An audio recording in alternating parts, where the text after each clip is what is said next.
Hi, it's Trish from Imaginary Photography here in Sydney, home of Imaginary Secrets and Imaginary Portraits. In today's video, what I'm going to be doing is I'm going to be taking you through my process from raw to print, focusing on image size. So, I'm not sure if you know, but when you're working with Bridge, you can actually select multiple images and take them into Camera Raw, so you can actually work on multiple images in Adobe Camera Raw. Now, I've selected 4 images here for demonstrative purposes. I right click and select Camera Raw, and those 4 images will show up in Adobe Camera Raw in a moment. There we go. Okay then, so I have this image here, and this is the image I'll be working on today. I just want to move my head out of the way. And what I'm going to do is I'm going to crop this image. So I've already cropped this image, so as you can see, I've made it a little bit smaller. There we go.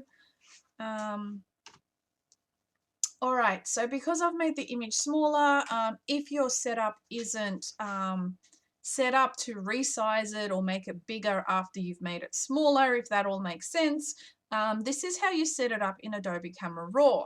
So basically, every single time I open my image from Adobe Camera Raw, I want the image to always go into Photoshop in the same size, retaining as much information as possible. And the way that I do this is this little section here. Now, if I click on this section, I think my mouse is running out of battery. You're going to have to bear with me in this one.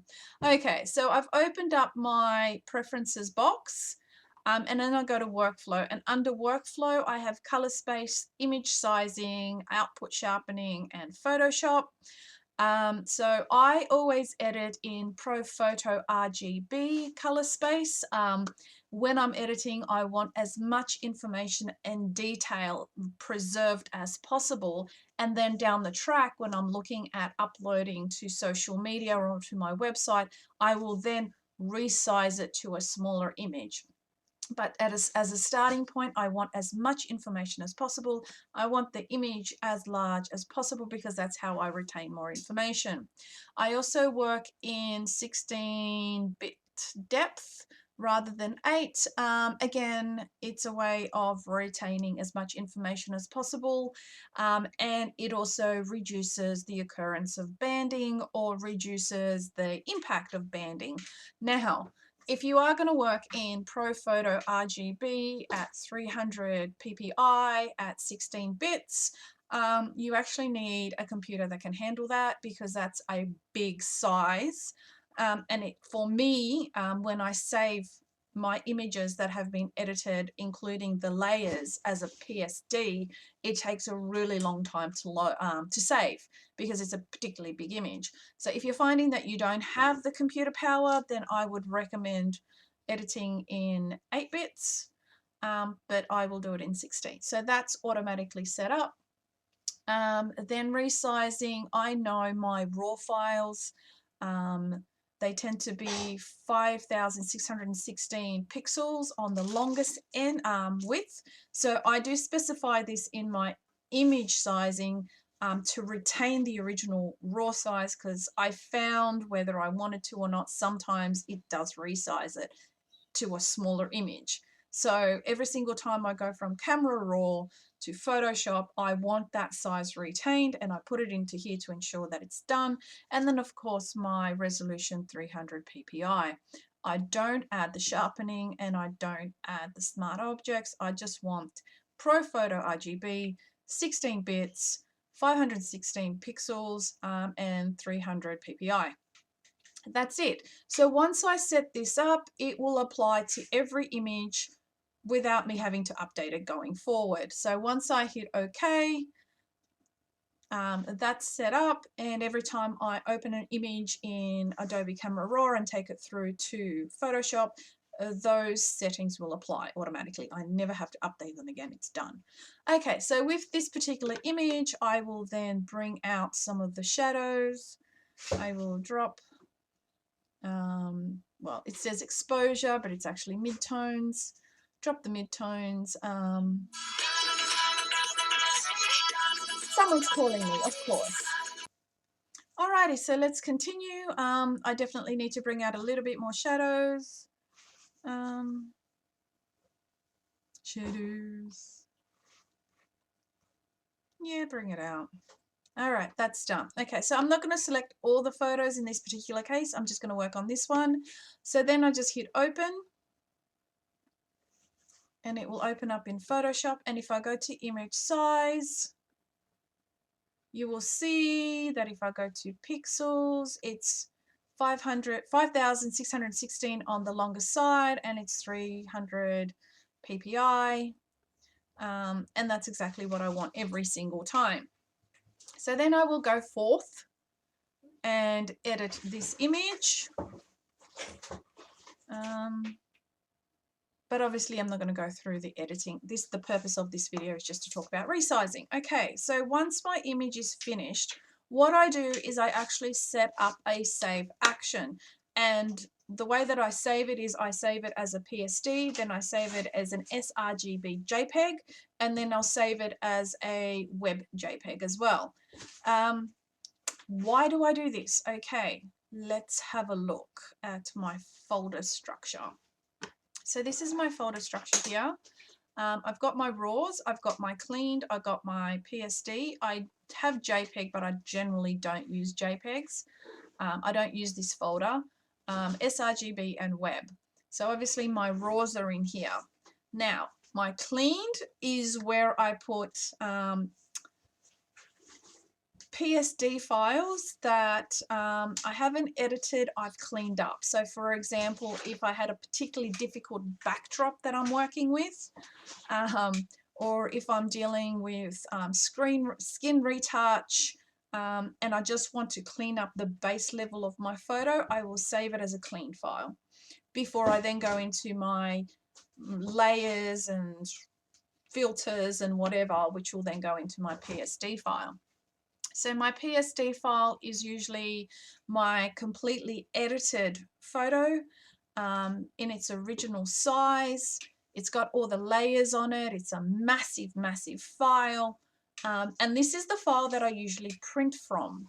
So before I would create a PSD file and then I'd create a JPEG file and then I'd print from the JPEG file. But then I realized I was just duplicating things because my JPEG file would also be in ProPhoto RGB color profile in 16 bits, and so was my, Photoshop file, which sort of defeats the purpose. So now I don't actually use the JPEG folder. So when I'm saving, I will go PSD, which is all my layers, as well as ProPhoto color profile.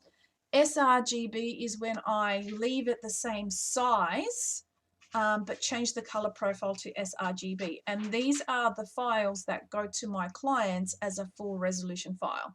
So most clients will print at, their local print labs, such as Officeworks, Big W, or whatever. And to get the best out of those photos, they need to be in the sRGB color space.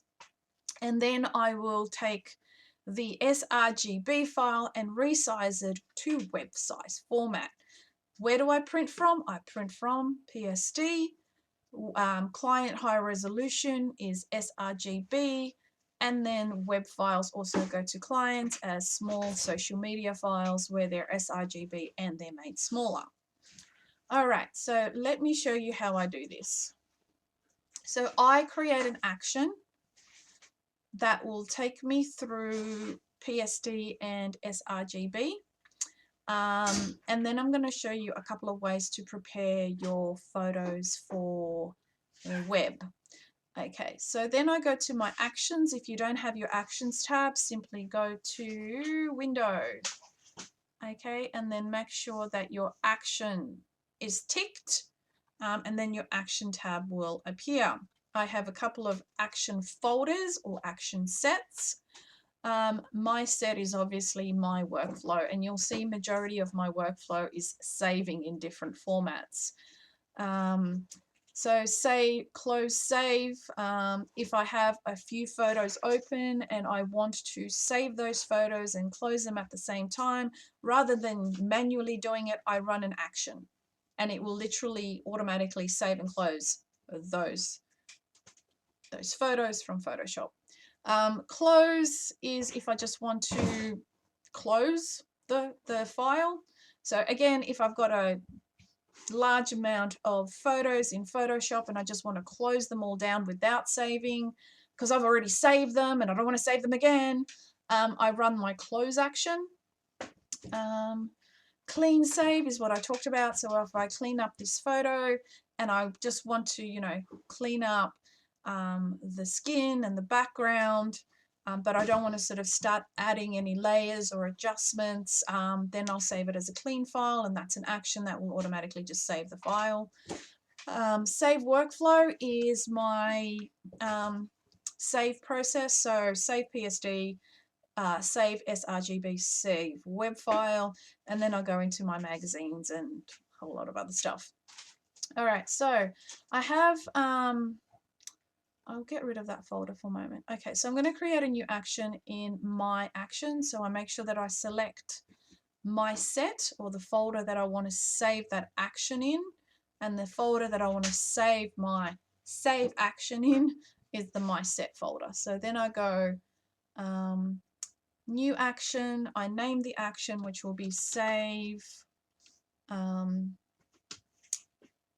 save images workflow, let's say, and then I start recording. Okay, and then I define where I want my images saved. So the first thing I will do is go File, Save As. Okay, and like I said, the first place I save it in is a PSD file. As a PSD, I hit Save. Then I will go to Edit,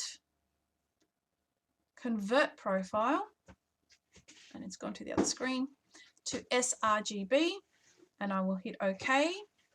Then I will go Save As, sRGB folder, and I save that to a JPEG file. Save. OK. And then what I usually do is resize my photo to web size, which is normally image size, pixels. So the longest side, which I'm still trying to figure out how to select, like you can create two save image workflows, one for portrait photos, so the longest edge is the height, and then you can save this same action as a wide save, so the longest end on the wider side is usually 2000, isn't it, pixels? 2000 pixels. And then it's 72 for resolution is what I usually choose. And then I hit OK. That resizes my image to a web file. And then I go File, Save As, a web file. And then again, I need to save it to a JPEG. And I hit Save. Okay, and then I hit Stop. So what I've done here is created an action that will take me automatically through these steps without me having to do these steps every single time for every photo. I do have to re-record this action for every client because obviously I need to specify which folders these photos need to go into. So you will see that now I have this photo in my Photoshop folder, which is there. It's in my sRGB folder for client high resolutions. Obviously, if a client isn't buying high resolution photos, you don't record the sRGB step. And then I have it in web, and there it is. So that way, if I take a different photo, say I take, I don't know, any photo, this photo here. So this is a new photo. I haven't worked on it before. It's not saved anywhere except in my raw folder. Waiting. All right, so here we go. So once again, the image size when it goes into Photoshop, when I hit open, will be in ProPhoto RGB 16-bit and 5,616 pixels on the longer side, and then 300 ppi. So that's automatically done. I never have to do that again. I hit open. Okay, I'll move my head again. And then if I just click on my action and hit play, you will see that photo start appearing here. There it is. So it's automatically done now. Okay. Now, I'm about to slightly change my process just to make things a little bit more difficult for you. Because if I zoom in on this photo now, it's pretty pixelated, which is fine for your social media, but not so fine for your website. So there's another way of doing it, and I haven't figured out how to do it how to automate it or make it an action. Because essentially what we're doing, I'll bring that back. So I've gone back to sRGB, but in high resolution rather than 2000 pixels on the longer side. The other way to do this is to go into, where was it? Export. And then export as. Now this prepares it for web a lot better than simply changing the image size. So if I make this screen a little bit bigger and I zoom it in, okay. So this is the quality of the image in full size and full resolution. If I drop the quality down to 40, it actually doesn't change the quality of the image, but it does change the size of the image. So if we look over here, it's 725 kilobytes. If I bring that to 100, it's 8.8 megapixels, but you can see how detail isn't lost when I reduce the size of the file. Okay, and then you can make it, I usually like 1500 on the longer side. Make it smaller. And that just adjusts the height. Convert to sRGB, yes. Copyright and contact information, yes. And then you export to web folder, and then you hit save. Okay, your asset file has been exported. But there was, okay, there was an error adding metadata. Okay, sure. Okay, so here we go. Let's open both of these in Photoshop and compare the pair. Let's cancel out of that. Go view. Where am I? Side by side, thank you. Okay, so this is, and then this. Wow. Okay, so there you go. So on this side where you see the pixelation, I've gone through and changed the image size through image size, whereas here I've gone through export and I've got a much better quality photo. Unfortunately, to go through the export process, you have to do that manually. I haven't figured out a way to automate it yet, so I would recommend going that way. Do the extra steps for exporting, because you'll get a better quality image for web that isn't large, and hence it doesn't impact your upload or speed of your website. All right, I hope this helps. We'll see you next time. Wait, where am I? All right, we'll see you next time.